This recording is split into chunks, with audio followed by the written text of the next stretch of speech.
লক্ষ্মীপুর ও নোয়াখালীর বন্যা পরিস্থিতির কিছুটা উন্নতি হয়েছে। এ নিয়ে আরো জানাতে লক্ষ্মীপুর থেকে সাইফুল ইসলাম স্বপন ও নোয়াখালী থেকে যুক্ত হচ্ছেন সহকর্মী মাওলা সুজন। প্রথমে যাচ্ছি লক্ষ্মীপুরে। স্বপন, বেঁচে থাকার নতুন সংগ্রামে বন্যা দুর্গত মানুষেরা, ঘুরে দাঁড়ানোর চ্যালেঞ্জ, তাদের জন্য সরকারি সহায়তা মিলছে কিনা, কি বলছেন বন্যার্তরা? ডানা, আপনি যেমনটি জানতে চাচ্ছেন যে আসলে লক্ষ্মীপুরে বন্যার পরিস্থিতির খবর, এর সাথে যে আসলে লক্ষ্মীপুরে বন্যা সরকারি ত্রাণ সহায়তা মিলছে কিনা।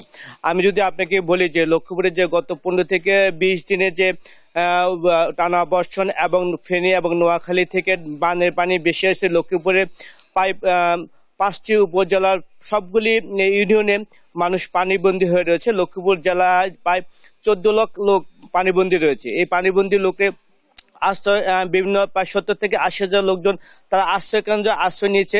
এর মধ্যে লক্ষ্মীপুরে জেলা প্রশাসন থেকে প্রায় নগদ 20 লক্ষ টাকা এবং প্রায় 25 মেট্রিক টন চাল বরাদ্দ করা হয়েছে। এছাড়া শিশু খাদ্যের জন্য 5 লাখ টাকা বরাদ্দ দেওয়া হয়েছে। কিন্তু সরকারি যে সাহায্য দেওয়া হয়েছে, যে মানুষ বন্যা পানিবন্দী রয়েছে, তা খুবই অপ্রতুল ছিল এবং সরকারি যে ত্রাণ সহায়তা ছিল তা আছে, আমরা আপনাকে যদি বলি, কয়েক হাজার গুণ বেশি ত্রাণ বাংলাদেশের বিভিন্ন প্রান্ত থেকে বিভিন্ন সামাজিক সংগঠন, রাজনৈতিক সংগঠন এবং ব্যক্তি উদ্যোগে লক্ষ্মীপুর জেলার বিভিন্ন অঞ্চলে প্রতিদিনই কিন্তু ত্রাণ দেওয়া হচ্ছে। এই ত্রাণগুলো প্রতিদিনই যে আসছে, এই ত্রাণগুলো সমন্বয়হীনতার অভাবে যারা রাস্তার পাশে ছিল এবং কিছু কিছু এলাকায় যখন বন্যা পানি বেশি ছিল, নৌকার অভাবে এবং যারা নৌকা না থাকার কারণে যারা প্রত্যন্ত অঞ্চলে পানিবন্দী ছিল তাদের কাছে পৌঁছাতে পারেনি।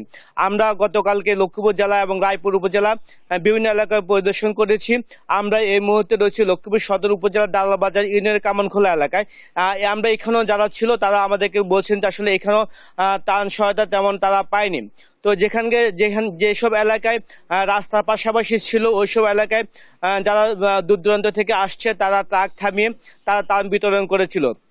লক্ষ্মীপুর জেলা প্রশাসন গত 22 তারিখে একটা সমন্বয় মিটিং করে তারা একটা ত্রাণ সমন্বয় করার জন্য আহ্বান জানিয়েছেন, যে তারা বিভিন্ন জায়গা থেকে ত্রাণ নিয়ে আসবে। যারা 5টি উপজেলার ইউনো এবং ডিসি অফিসের একজন কর্মকর্তার মাধ্যমে এখানে তারা নাম এন্ট্রি করে তাদের নিজেদের তত্ত্বে তারা ত্রাণ বিতরণ করবেন। কিন্তু প্রতিমধ্যে বিভিন্ন সামাজিক সংগঠন, বিভিন্ন রাজনৈতিক নেতারা তারা বিভিন্নভাবে যারা ত্রাণ দিতে আসছে তাদেরকে বিভিন্নভাবে প্রভাবিত করে তাদের মতো করে তারা ত্রাণ বিতরণ করেছে। এই ত্রাণ বিতরণের সমন্বিতার কারণে যে পরিমাণ ত্রাণ লক্ষ্মীপুরে আসছে, ওই পরিমাণে ত্রাণ প্রত্যন্ত অঞ্চলে পৌঁছায় না। কিছু কিছু মানুষ এবং কিছু কিছু এলাকায় একজনে 5, 6, 7 বা 8 বার করে পাওয়ার অভিযোগ রয়েছে। তো লক্ষ্মীপুরে এখন পর্যন্ত বন্যা পানি 2 থেকে 3 সেন্টিমিটার পর্যন্ত কমছে। বেশিরভাগ এলাকায় এখনো পানি রয়েছে। এখনো লক্ষ্মীপুরে ত্রাণের প্রয়োজন রয়েছে, শিশু খাদ্যের প্রয়োজন রয়েছে এবং যারা পানিবাহিত সুপেয় পানিরও প্রয়োজন রয়েছে। তো এই যে সুপেয় পানি যারা তার নিতে আসবেন, তারা যেন সুপেয় পানি বিশুদ্ধকরণ ট্যাবলেট এবং শিশু খাদ্য নিয়ে আসেন। এ ছিল লক্ষ্মীপুর থেকে বন্যার সর্বশেষ খবর। আমরা এখন চলে যাব নোয়াখালীতে রয়েছেন আমাদের সহকর্মী সুজন জানাবেন নোয়াখালী বন্যা পরিস্থিতির সর্বশেষ খবর। স্বপন, আপনি লক্ষ্মীপুরের বন্যা পরিস্থিতি এবং বন্যা পরবর্তী পরিস্থিতির কথা বলছিলেন। তা আমি যদি নোয়াখালীর কথা বলতে চাই তাহলে বলতে হচ্ছে যে নোয়াখালীতে যে বন্যার পানি নামছে ঠিকই আছে, কিন্তু এই পানি নামার সাথে সাথে নানা দুর্ভোগ দেখা দিয়েছে, নানা সংকট দেখা দিয়েছে। তো পানি উন্নয়ন বোর্ড সূত্রে যেটা জানতে পেরেছি, নোয়াখালীতে গত 12 ঘন্টা প্রায় 3 সেন্টিমিটার পানি কমেছে। আসলে এই 3 সেন্টিমিটার পানি যে কমেছে, সেটা যে বন্যার সাথে যত পানি এসেছে, যত পানি জমা হয়েছে, এই জমা পানির সাথে আসলে নামার গতিটা অত্যন্ত স্লট বলে মনে করছেন জেলাবাসী বা স্থানীয়রা। তো আমি যদি বন্যা পরবর্তী পরিস্থিতির কথা বলতে চাই, সেটি হচ্ছে যে বন্যা পরবর্তী পরিস্থিতি যেভাবে পানি নামছে ধীরে ধীরে, আসলে যে চারদিকে ময়লা আবর্জনায় ভরা রয়েছে, বিভিন্ন খাল, বিল, জলাশয়, নালা, পুকুর যেগুলা রয়েছে, ড্রেন রয়েছে, এগুলো আসলে ময়লা পানিতে একাকার হয়ে গেছে। ড্রেনেজ ব্যবস্থা একদম একদম ভেঙে গেছে।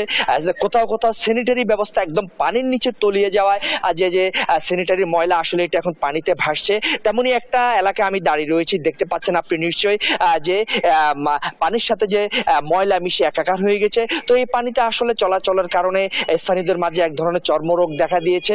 এছাড়া আরো যেটা জানতে পারছি, প্রচন্ড ডায়রিয়া দেখা দিয়েছে নোয়াখালীতে। তো নোয়াখালী জেনারেল হাসপাতাল সূত্রে যেটা জানতে পেরেছি যে গত এক সপ্তাহে নোয়াখালী জেনারেল হাসপাতাল প্রায় 600-এরও অধিক ডায়রিয়া রোগী সেবা নিয়েছেন এবং এখনো সেবা নিচ্ছেন। একই সাথে সাপে কামড়া রোগীর সংখ্যা রয়েছে, এই পর্যন্ত প্রায় 200 রোগী সেবা নিয়েছেন নোয়াখালী জেনারেল হাসপাতাল থেকে। তো আপনাকে যদি খাদ্য সহায়তার কথা বলতে চাই অথবা ত্রাণ সহায়তার কথা বলতে চাই, তাহলে বলতে হচ্ছে যে নোয়াখালীতে পর্যাপ্ত পরিমাণে ত্রাণ এসেছে, বিভিন্ন জেলা থেকে এসেছে। এক্ষেত্রে যে বিভিন্ন জেলার শিক্ষার্থীরা যে অগ্রাধিকার ভিত্তিতে তারা প্রচুর ত্রাণ এনেছেন, কিন্তু যোগাযোগ ব্যবস্থার অপ্রতুলতার কারণে বা বন্যার পরবর্তী যে বা বন্যার পানিতে রাস্তাঘাট ভেঙে যাওয়ার কারণে বা যে যোগাযোগের অসঙ্গতির কারণে তারা প্রত্যন্ত অঞ্চলে পৌঁছাতে পারেনি। প্রত্যন্ত অঞ্চলে পৌঁছানোর একমাত্র যোগাযোগ ছিল যে নৌকা। সেই নোয়াখালীতে নৌকা স্বল্পতার কারণে প্রত্যন্ত অঞ্চলে বা যে গহীনে যেসব আশ্রয় কেন্দ্র রয়েছে সেগুলোতে ত্রাণ নিয়ে যাওয়া যায়নি। ফলে ওই আশ্রয় কেন্দ্রগুলোতে এক ধরনের খাদ্য সংকট দেখা দিয়েছে এবং সেটি এখনো বিরাজমান রয়েছে। একই সাথে শিশু খাদ্য সংকট রয়েছে, গো খাদ্যের সংকট রয়েছে বলে জানিয়েছেন ওইসব অঞ্চলের বাসিন্দারা। আর তারা একই সাথে বলছেন তারা মোটামুটি শুকনো খাবার খেয়ে এতদিন রয়েছেন, কিন্তু এই শুকনো খাবার খেয়ে তারা আর থাকতে পারছেন না। রান্না করা খাবারের অভাব তারা অনুভব করছেন বলে তারা জানিয়েছেন। তো একই সাথে যদি আরেকটু তথ্য আপনাকে জানাই যে সেটি হচ্ছে যে জেলা প্রশাসন সূত্রে প্রায় জানতে পেরেছি জেলাতে 1400টি আশ্রয় কেন্দ্রে এখনো প্রায় 2.5 লক্ষাধিক মানুষ রয়েছেন এসব আশ্রয় কেন্দ্রে। তো তারা আশ্রয় কেন্দ্রে আসলে একটা মানবত জীবন যাপন করছেন, তারা আশ্রয় কেন্দ্রে।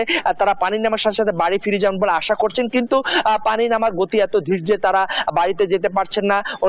একদিকে অন্যদিকে তারা আশ্রয় কেন্দ্রে থাকাতে তারা যে মানে মোটামুটি একটা সংকটের ভিতরে রয়েছেন বা দুর্ভোগের ভিতরে রয়েছেন। তো বন্যা পরবর্তী যে সংকট এবং দুর্ভোগ আছে সেটি আসলে প্রশাসন কাজ করবে বলে তারা আশাবাদী। এই হচ্ছে নোয়াখালী থেকে বন্যা ও বন্যা পরবর্তী পরিস্থিতি নিয়ে আমার কাছে সর্বশেষ। ডানা, ধন্যবাদ আপনাদেরকে। লক্ষ্মীপুর ও নোয়াখালী থেকে সেখানকার বন্যা পরিস্থিতির খবর জানাচ্ছিলেন আমাদের সহকর্মীরা।